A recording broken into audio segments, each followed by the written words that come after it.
Hey guys, it's Alabama Deep. I'm coming back at you. And I'm over here, and this is part two.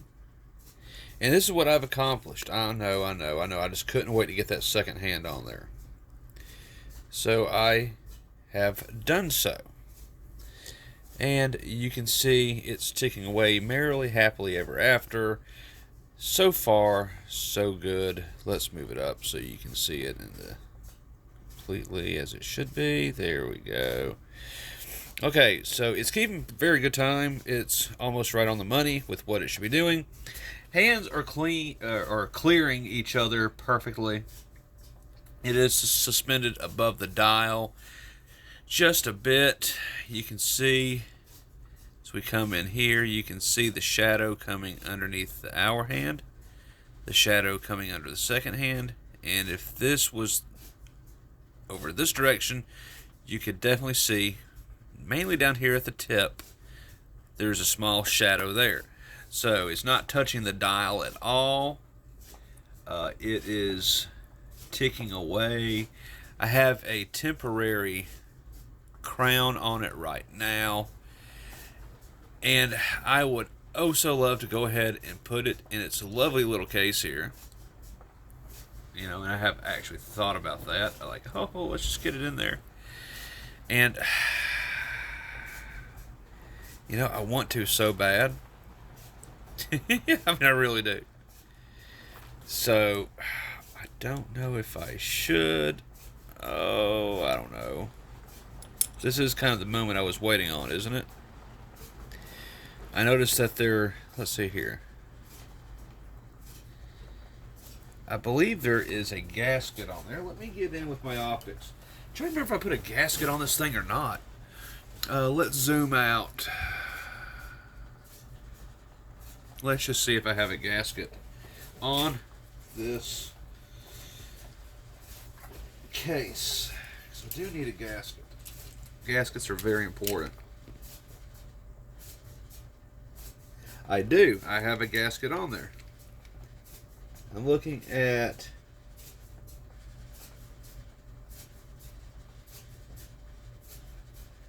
this other watch. I have a gasket in it.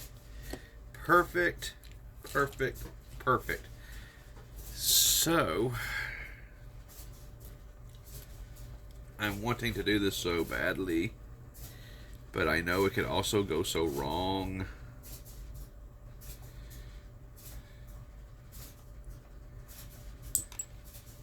That crown is not the correct crown, either which way it goes. I'm going to snip some of the stem off.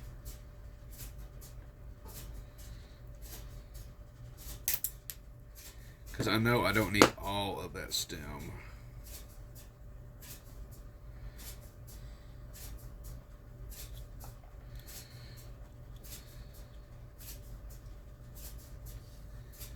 There we go. I do have it put in its little case. I don't have a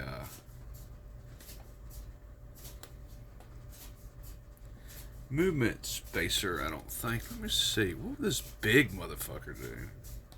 Where's the big one at? We have this absolutely huge one we can't use on any other. We can't. But I don't know if it's going to fit this particular case.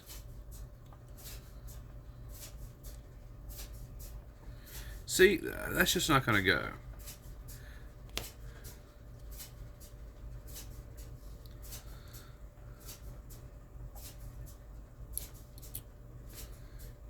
That probably would be a good fit for there.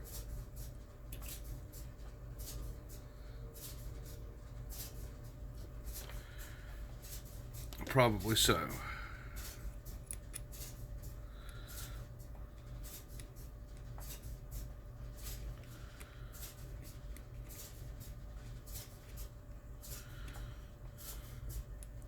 Let me get my little ball here.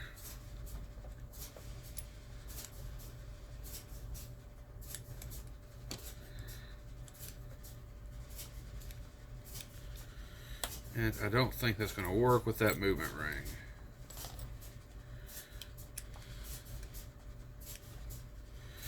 Unfortunately not.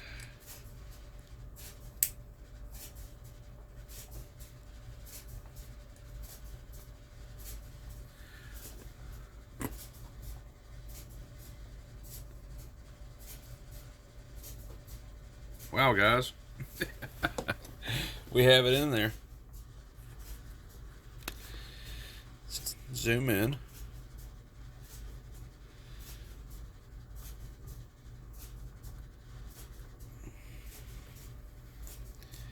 So it is in. It is in. Now, I'm not done yet. I've got things I need to do. I need to secure that movement to the case if I can. So I'm going to be looking to see if I can do that, number one. Number two, we're going to have to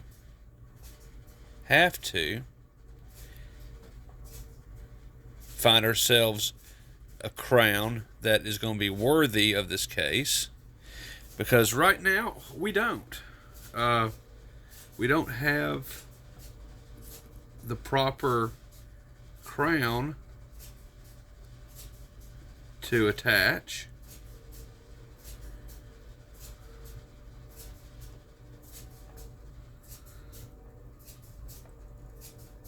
At all.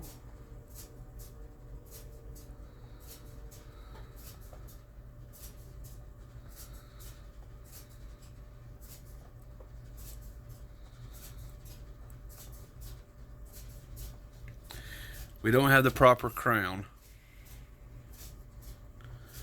unfortunately. As you can see, that does not look too good. That actually looks dreadful. Absolutely horrible, horrible, horrible.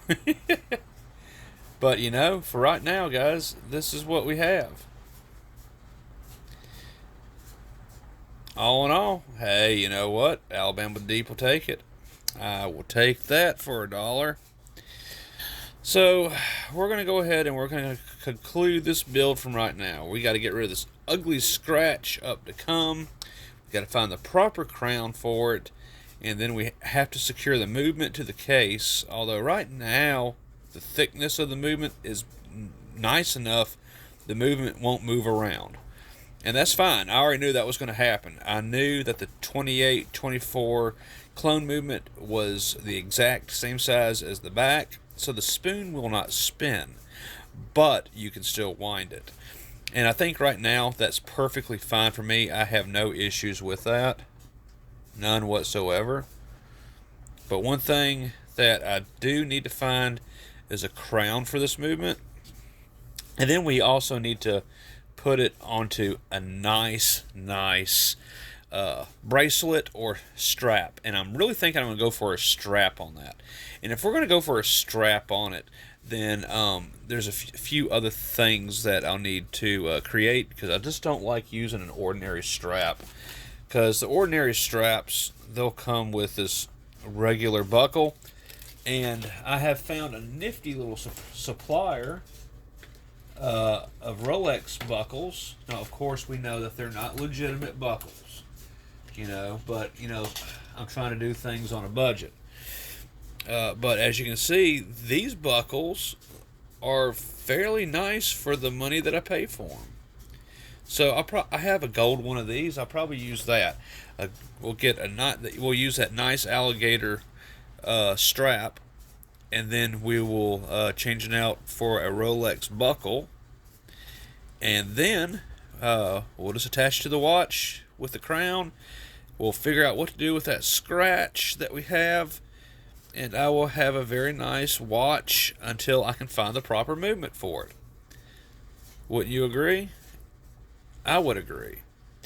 Alright, guys, so this is Alabama Deep. This was part 2 of the vintage Rolex build, to be concluded after I find the proper movement, and then we will install it, and we will have a complete watch. And at that point in time, I can absolutely wear it with complete pride that it's original.